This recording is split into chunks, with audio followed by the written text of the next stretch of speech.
My parents claimed they couldn't help me through college, but purchased my sister a condo as her birthday gift. Can you imagine dedicating your entire life to academic excellence, only to have your parents tell you that you're on your own financially for college, because your hands-on personality meant you probably wouldn't go anyway? And then, to celebrate your sister's 21st birthday, they buy her a condo? What do you do when the people who should be your biggest supporters turn out to be your biggest roadblocks?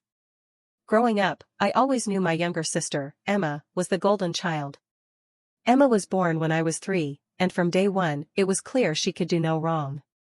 Emma was outgoing, charming, and had this natural ability to make everyone fall in love with her. I was quieter, more studious, and apparently, less worthy of attention. The favoritism wasn't subtle.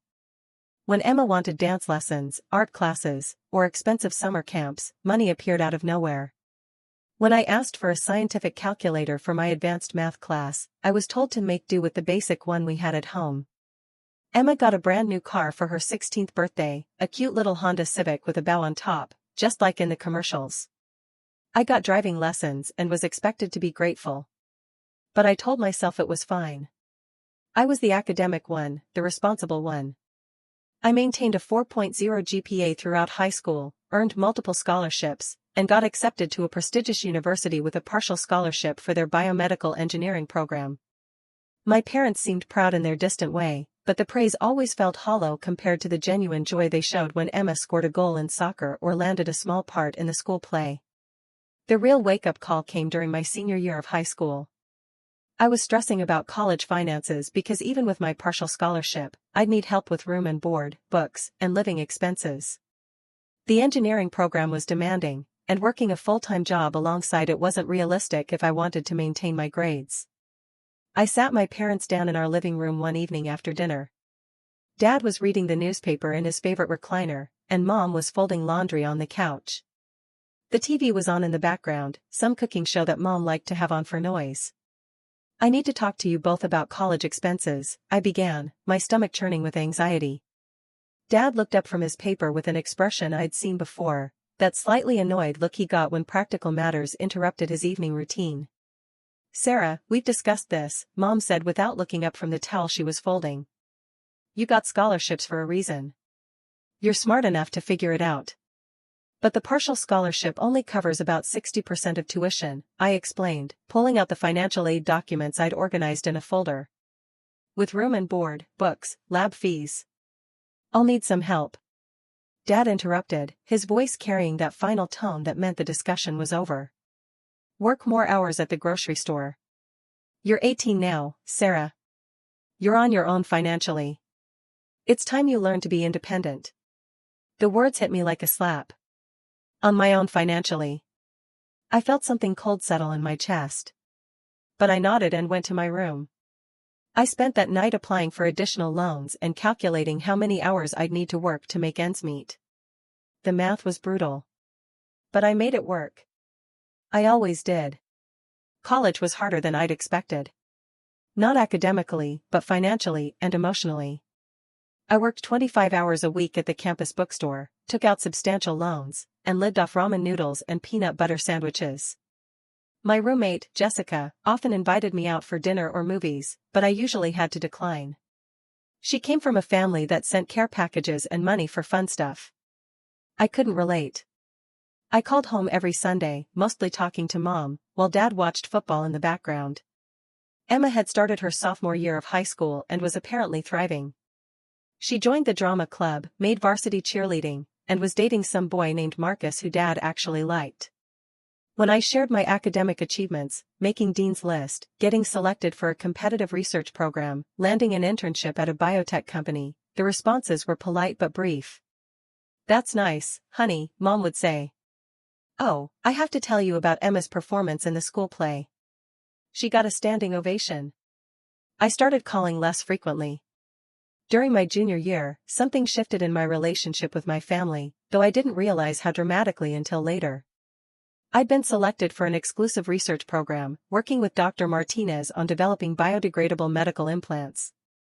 It was groundbreaking work, the kind of opportunity that could define a career. I was one of only 3 undergraduates chosen nationwide. When I called home with the news, genuinely excited for the first time in months, Mom's response was lukewarm. "That sounds very time-consuming, Sarah. Are you sure you're not taking on too much?" I tried to explain the significance, how this could lead to graduate school opportunities, potentially even early admission to PhD programs, but I could hear Emma laughing in the background about something, and Mom kept getting distracted. "Well, as long as you're happy," she said finally. "Oh, Emma just got asked to prom by the sweetest boy. We're going dress shopping this weekend." I hung up, feeling more alone than ever. That's when I made a decision that would change everything. I stopped trying to compete for their attention. I stopped calling every week. I focused entirely on my research, my studies, and building relationships with people who actually valued what I was doing. Dr. Martinez became a mentor, and my research partners, Kevin and Lisa, became close friends. For the first time in my life, I felt like I belonged somewhere. I was so absorbed in my work that I almost missed the family group text that changed everything. It was a Saturday morning in October of my senior year. I was in the lab early, running tests on our latest prototype, when my phone buzzed with a message from Emma in our family group chat. "Guys, I can't believe it." Then came the photos. Professional-looking shots of a beautiful two-bedroom condo with granite countertops, hardwood floors, and a balcony overlooking a lake.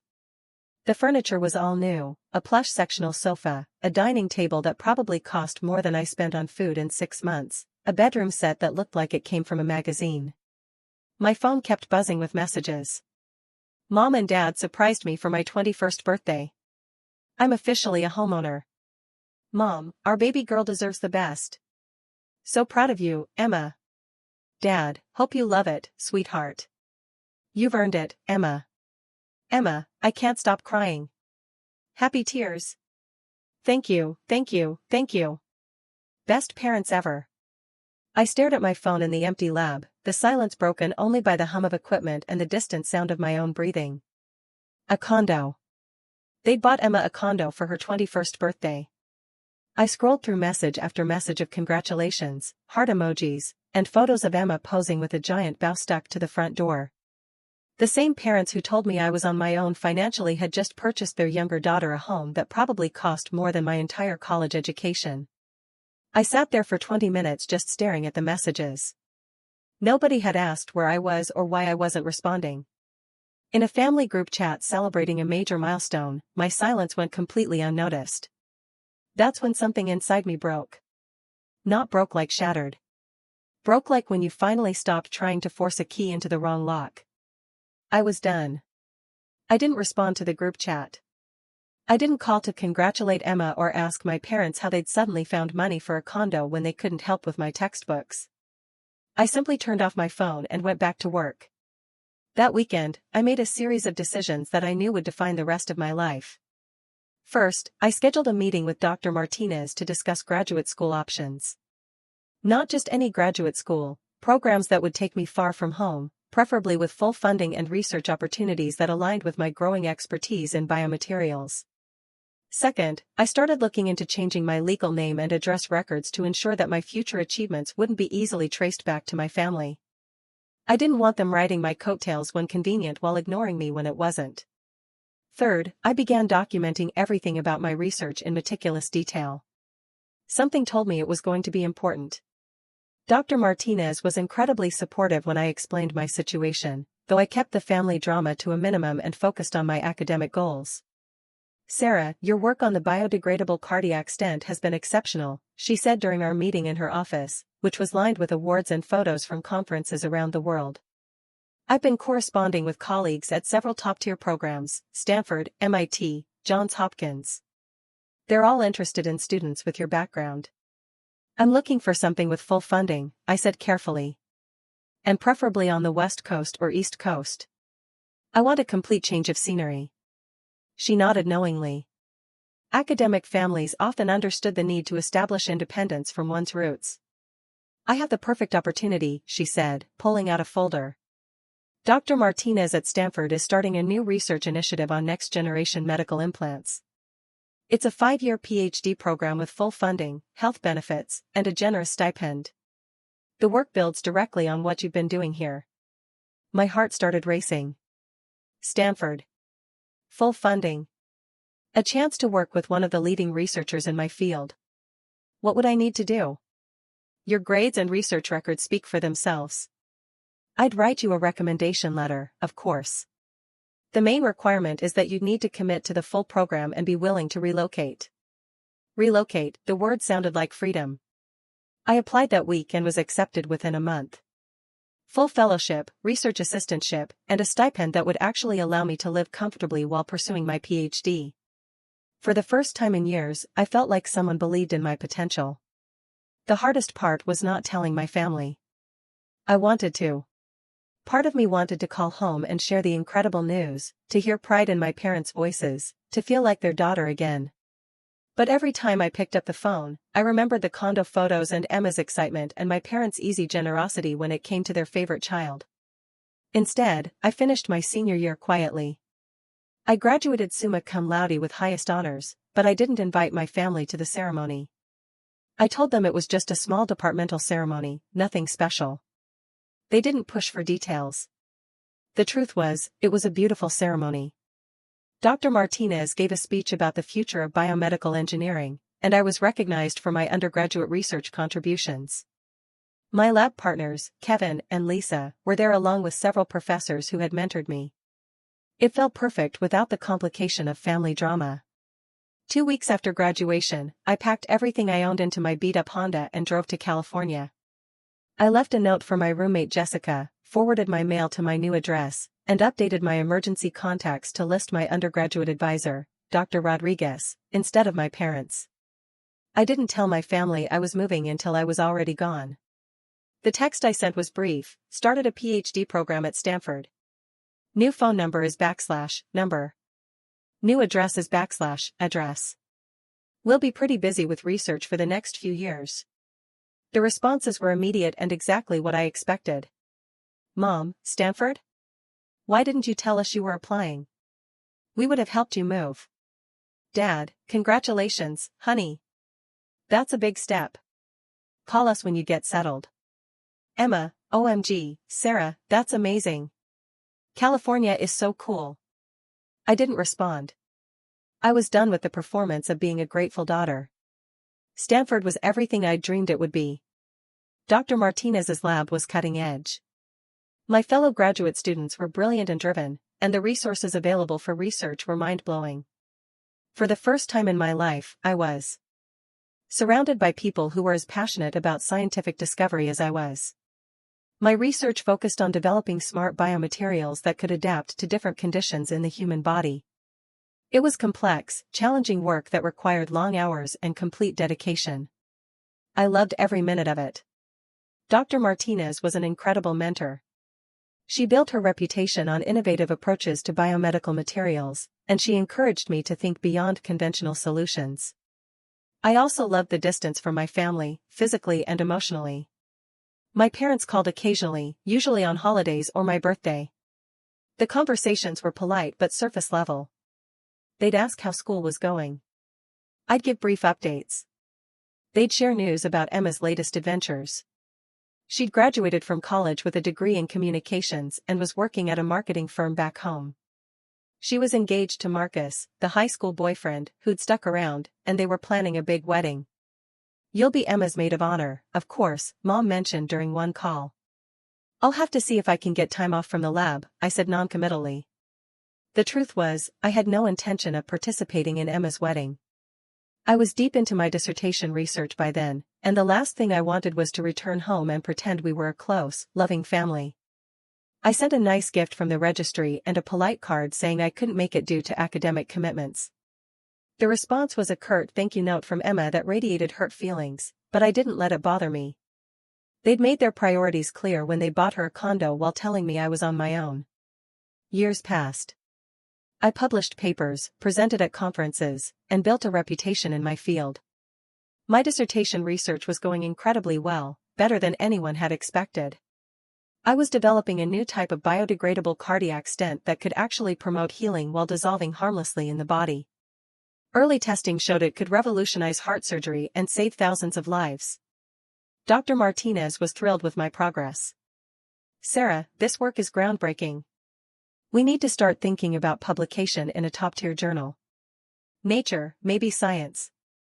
I was in my 4th year of the program when everything changed.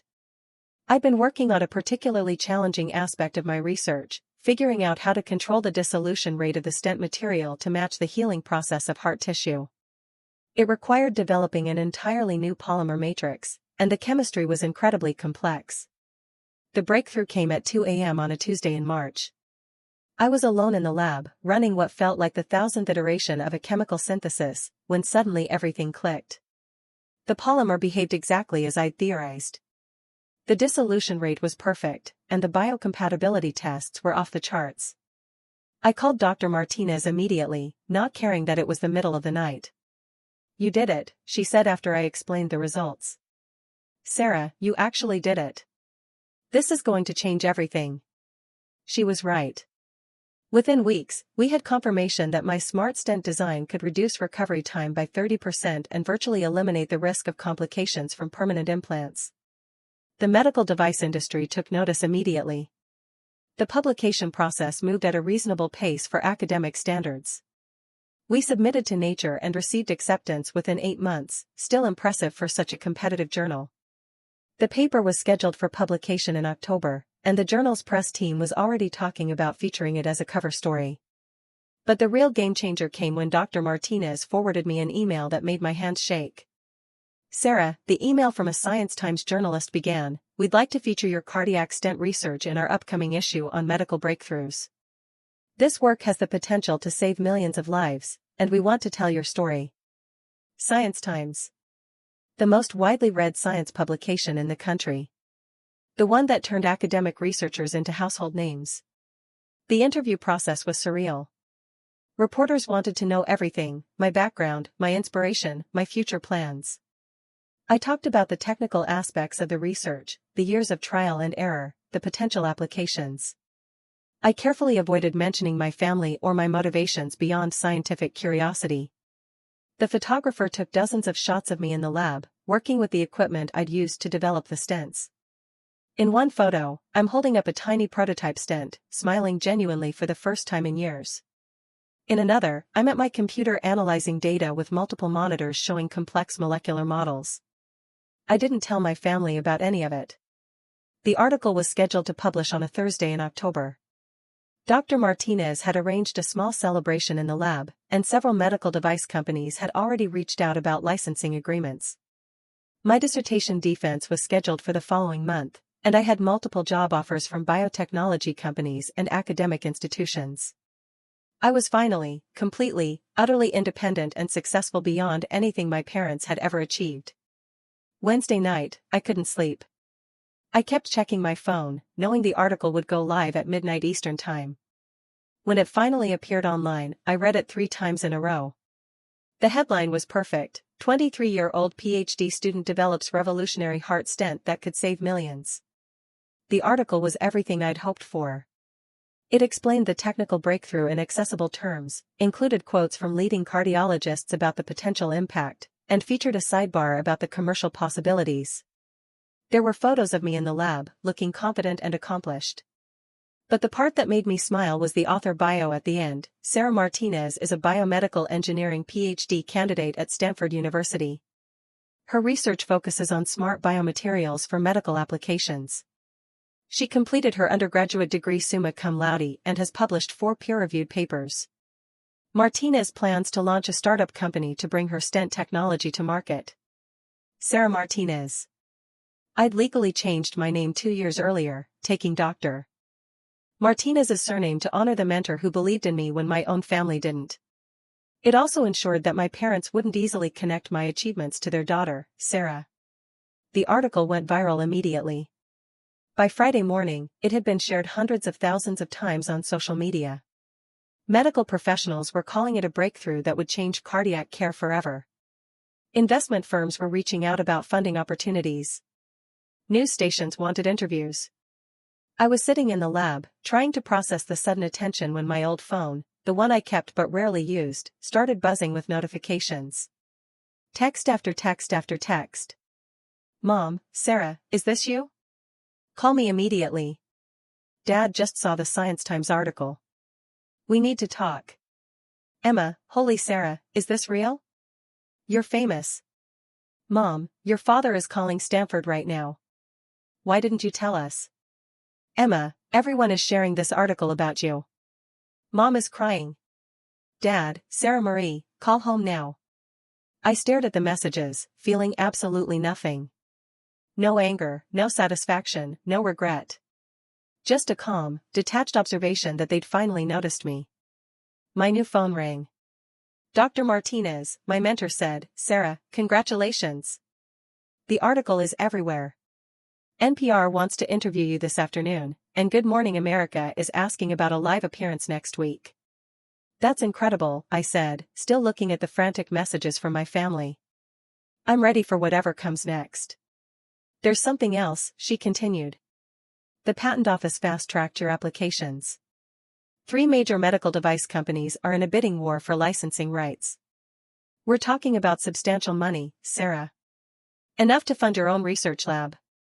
I felt a genuine smile spread across my face. My own lab. Sarah Martinez's Biomaterials Research Institute. Has a nice ring to it, don't you think? After I hung up, I sat in the quiet lab and thought about the journey that had brought me here. 5 years ago, I was a struggling college student eating ramen noodles and wondering if my parents would ever be proud of me. Now, I was on the verge of launching a medical revolution and becoming financially independent beyond anything I'd imagined. My old phone was still buzzing with messages. I picked it up and scrolled through dozens of texts from my parents, Emma, extended family members, and even some old high school friends who'd apparently seen the article shared on social media. Everyone wanted to reconnect. To celebrate.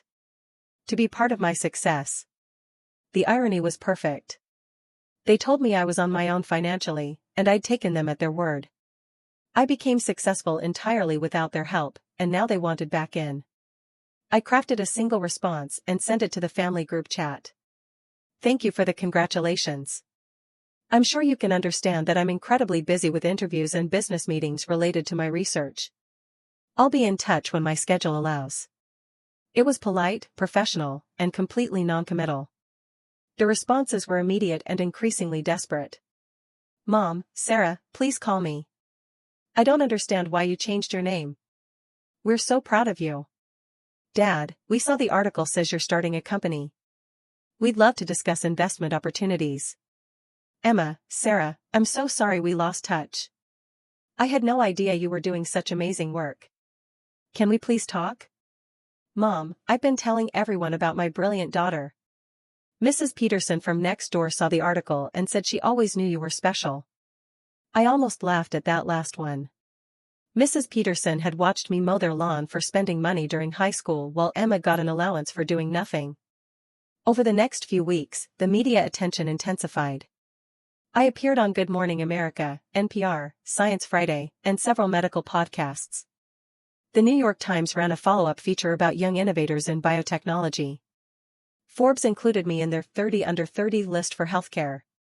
Each article mentioned my background briefly: Stanford PhD student, originally from the Midwest, first in her family to pursue advanced scientific education. I was careful to keep personal details minimal and focus on the research and its potential impact. Meanwhile, my family's attempts to contact me became increasingly frantic and manipulative. Mom started calling from different numbers when I stopped answering the main line. She left voicemails that started apologetic and grew increasingly angry. Sarah, I don't understand why you're shutting us out. We're your family. We love you. Call me back. Then, Sarah, it's not fair to punish us like this. We did our best raising you. We're proud of your success. And finally, Sarah Marie, this is ridiculous. You can't cut off your family because of some perceived slight from years ago. We never meant to hurt you. Perceived slight. That phrase told me everything I needed to know about how they viewed the situation. Dad tried a different approach, sending emails about business opportunities and family investment partnerships.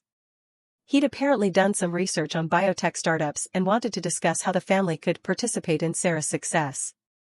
Emma's messages were the most manipulative. She alternated between hurt feelings and fake sisterly bonding. Sarah, I miss you so much. I never realized how much I depended on having you in my life.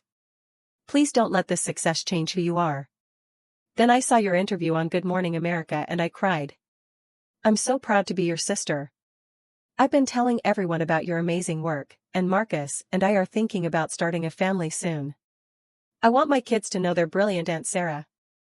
Please don't let whatever happened between us keep you from being part of our lives. I didn't respond to any of it. The breakthrough moment came when I received a LinkedIn message from someone I didn't recognize. Hi Sarah, I'm a journalist working on a follow-up piece about your family's reaction to your success. I understand there may be an interesting backstory about your relationship with your parents. Would you be interested in sharing your perspective? Someone had been digging. Probably my parents trying to leverage my success for their own attention. That's when I decided it was time to take control of the narrative. I scheduled a follow-up interview with Science Times, the publication that had first featured my story. This time, I was ready to share the whole truth. Dr. Martinez, the interviewer began, your rapid rise in the biomedical field is remarkable.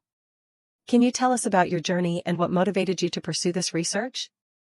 I took a deep breath. I think it's important for young scientists to understand that success often comes from finding your own path, even when that path isn't supported by the people you'd expect to be in your corner. I told the story carefully and factually. I explained how I'd been told I was on my own financially for college while my parents purchased my sister a condo.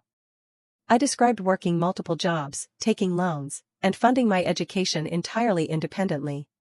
I talked about the decision to change my name and move across the country to pursue research opportunities. The irony, I concluded, is that being forced to become independent actually made me stronger and more determined. When you can't rely on family support, you learn to build your own support network. My research mentors, lab colleagues, and academic community became my chosen family. The interviewer was clearly fascinated. How do you feel about your birth family's recent attempts to reconnect following your success? I think it speaks to a common phenomenon in families, I said diplomatically. Sometimes people only value achievements they can understand, or that reflect well on them. My parents didn't see the value in supporting a struggling science student, but they're very interested in being associated with a successful researcher who's getting media attention. The article, titled The Price of Independence, How Family Rejection Fueled a Medical Breakthrough, was published 3 weeks later. It was even more widely shared than the original piece about my research. The response was immediate and overwhelming. Social media exploded with support from other people who had experienced family favoritism or had been forced to succeed independently. Scientists and academics shared their own stories of family members who didn't understand or support their work. The hashtag #ChosenFamily started trending. More importantly for me, the article attracted attention from investors and potential collaborators who respected my independence and determination. Within a month, I had secured funding for my startup company and assembled a team of brilliant researchers who wanted to help bring my stent technology to market. My birth family's reaction was predictable. Emma posted a long, emotional Facebook message about how family misunderstandings had been blown out of proportion by the media and how she was praying for healing and reconciliation. She included childhood photos of us together and talked about how much she missed her amazing big sister. Mom gave an interview to a local newspaper, claiming that she'd always been supportive of my education and that there had been miscommunications about financial assistance. She said they were heartbroken by my decision to cut contact and hoped I would come home soon. Dad remained silent publicly, but I heard through mutual connections that he was telling people I was ungrateful and had forgotten where I came from. The most telling response came when Emma announced her pregnancy on social media.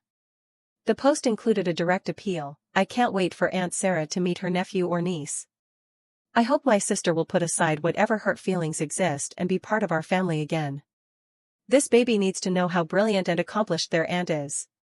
It was emotional manipulation at its finest, and I didn't fall for it. Instead, I focused on building something extraordinary. My company, Martinez Biomedical Solutions, launched 8 months after the initial article. We secured partnerships with 2 major hospitals for clinical trials, obtained FDA fast-track approval for our smart stent technology, and raised $15 million in series of funding. The day we announced our first successful human trials, showing a 45% reduction in complications and 30% faster recovery times, I felt a satisfaction that had nothing to do with proving anything to my family and everything to do with knowing I was saving lives. That evening, I was interviewed on the evening news about the trial results.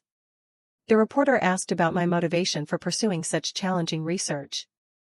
When you're forced to rely entirely on yourself, I said, looking directly into the camera, you discover capabilities you never knew you had.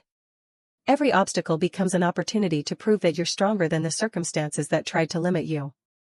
I never mentioned my family directly, but anyone who'd followed my story understood the message. The success continued.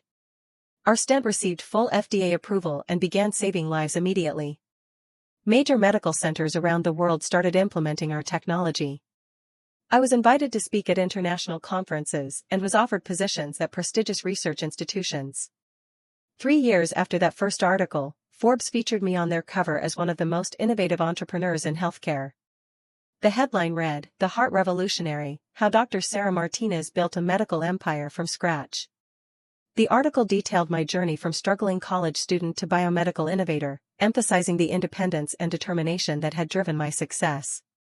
It mentioned my family background only briefly, noting that I had overcome early challenges to build her own support network in the scientific community. By this point, my birth family had largely stopped trying to contact me directly. Occasionally, Emma would post something on social media that seemed designed to get my attention, usually around holidays or family milestones. Mom would sometimes leave voicemails on my old number, her tone cycling between hurt and angry, and back to hurt. But I was done with all of it. I had built exactly the life I wanted. I had a team of brilliant researchers working on the next generation of medical technologies. I had financial security beyond anything I'd imagined as a broke college student. I had respect and recognition in my field. Most importantly, I had chosen family, colleagues, mentors, and friends who valued me for who I was, not what I could do for them. The final piece of poetic justice came 4 years later. I was attending a biomedical engineering conference in Chicago when I ran into someone I hadn't seen since high school, David Rodriguez, who'd been in several of my AP classes. He recognized me from the recent media coverage and came over to chat. "Sarah, I can't believe I'm running into you here. I saw your Forbes cover story. That's incredible what you've built." We talked for a few minutes about our careers. He was working as a research engineer for a pharmaceutical company. And then he mentioned something that made me pause. "I actually saw your parents a few months ago at the grocery store back home. They were telling Mrs. Peterson all about their daughter, the famous scientist. Your mom showed her pictures from your magazine articles on her phone." I raised an eyebrow. "Really?" "Yeah. She was going on and on about how proud they are, and how they always knew you'd do something amazing. She said they're planning to visit you in California soon to see your labs." I almost laughed. "That's interesting." David looked confused by my reaction. "Wait, are they not actually planning to visit?" "David," I said carefully. "I haven't spoken to my parents in over 5 years. They have no idea where I work or live." His face went through several expressions as he processed this information. Oh, wow. She was acting like. I mean, she seemed so proud and involved. "I'm sure she was," I said. People often take credit for successes they had nothing to do with.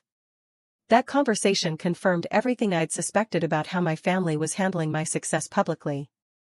They were basking in reflected glory, telling everyone who would listen about their brilliant daughter, conveniently omitting the part where they'd written me off and told me I was on my own. It was the perfect ending to the story. Really. They'd wanted a daughter who would make them look good. And in the end, that's exactly what they got. Except I wasn't actually their daughter anymore in any meaningful sense. I was Dr. Sarah Martinez, successful entrepreneur and medical innovator, who happened to share some DNA with people who had never believed in her potential. The last message I received from any of them was a Facebook message from Emma last Christmas. "Sarah, I know you probably won't read this, but I wanted you to know that I tell my son about his Aunt Sarah all the time. I show him pictures of you from magazines and tell him how smart and successful you are. I hope someday you'll meet him. He'd be so lucky to know you. I love you, and I'm sorry for whatever I did to lose you." I read it once, and then deleted it. The truth is, I don't feel angry anymore. I don't feel hurt or rejected or like I'm missing out on family connections. What I feel is grateful. My parents did me the biggest favor of my life when they told me I was on my own financially. They forced me to become independent, to build my own support network, to rely on my own capabilities. Without that rejection, I might have stayed close to home, accepted mediocrity, and never pushed myself to achieve something extraordinary. Emma got a condo for her 21st birthday. I got the motivation to change the world. I think I got the better deal. Today, I'm 30 years old. I run a company that's valued at over $75 million. Our medical devices have been used in over 15,000 surgeries worldwide. I own a beautiful home in Palo Alto, drive my dream car, and travel internationally for conferences and speaking engagements. More importantly, I'm surrounded by people who chose to be in my life because they value who I am and what I contribute. My team at the company feels like family. My research collaborators from around the world are friends I genuinely enjoy spending time with. Dr. Martinez, who I now call by her first name, Linda, is like the mother I never had. Someone who believed in my potential even when I didn't believe in it myself. Sometimes I wonder if my birth family sees my success and regrets their choices. I wonder if they understand that their rejection wasn't just a missed opportunity to support me, but a missed opportunity to be part of something meaningful and groundbreaking. But mostly, I don't think about them at all. I'm too busy building the future. A lot of people have been asking if I ever plan to reconcile with my family. The answer is no. And here's why. Reconciliation requires acknowledgement of wrongdoing and genuine change. What I've seen from my family is public posturing, emotional manipulation, and attempts to benefit from success they did nothing to support. Real family isn't about shared DNA. It's about showing up, believing in each other, and supporting each other through difficult times. My chosen family has done that consistently. My birth family proved they're only interested in the highlight reel. I'm exactly where I'm supposed to be, with exactly the people who belong in my life. Sometimes the best revenge isn't dramatic confrontation. It's building something so extraordinary that the people who rejected you become irrelevant to your happiness. They said I was on my own financially. They were right. And that independence became the foundation of everything I've achieved. I wouldn't change a thing. So, what do you think about chosen family versus birth family in situations like mine? Have you ever had to cut ties with family who didn't support you? Or did you manage to find a way to reconcile? I'd love to hear your experiences and thoughts in the comments below.